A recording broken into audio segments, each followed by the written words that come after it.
By the way, if anyone here is in advertising or marketing, kill yourself. Thank you.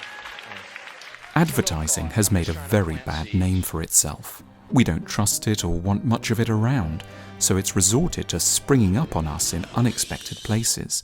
By the side of the road, at a football match, at the airport jetway. The relationship between consumer and advertiser has become like a constant game of nagging and pestering. The advertiser feels the consumer doesn't really want what's on offer, but assumes that if it just keeps popping up all the time and perhaps cracks a joke or gets half undressed, eventually the consumer will give up and buy the damn toothbrush, chocolate bar or insurance policy. Badgering people can feel like a natural strategy for advertisers to fall back on when they're striving to gain our attention.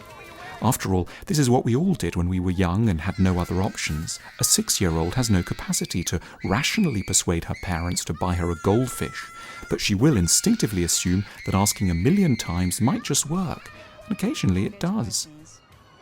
When we're under pressure at work and stressed to keep our jobs in the agency, we return easily to such early badgering instincts. Hello, Mr. Yakamoto. Welcome back to the Gap. The lamentable thing is that a badgering approach is, however, unnecessary, because it isn't as if people don't want to buy things and have no material needs. We're constantly needing and wanting to shop. The act of buying isn't something foisted upon us by an evil advertising industry, as people in advertising seem somehow to believe in their hearts. It's something we naturally and spontaneously feel.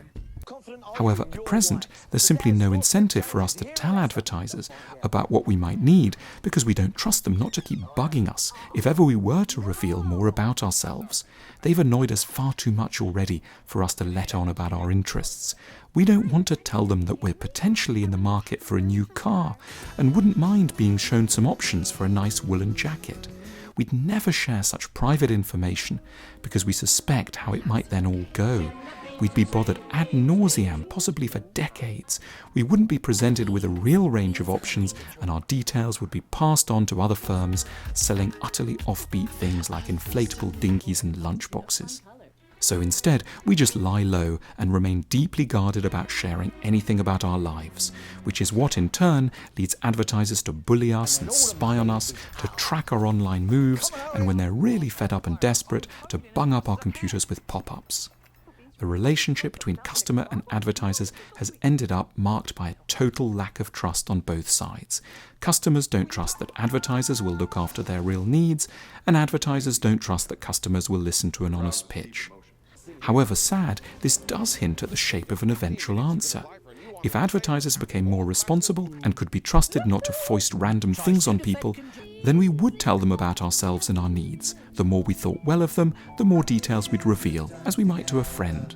But we only become friends with people we can trust, and that, to date, can't encompass the advertising industry.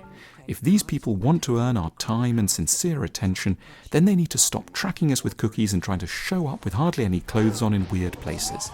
Advertisers need to learn not to see themselves as fundamentally a nuisance and behave with the sort of dignity and self-respect of people who know they could properly improve the lives of others once they got to know them well. Then we might start to listen willingly.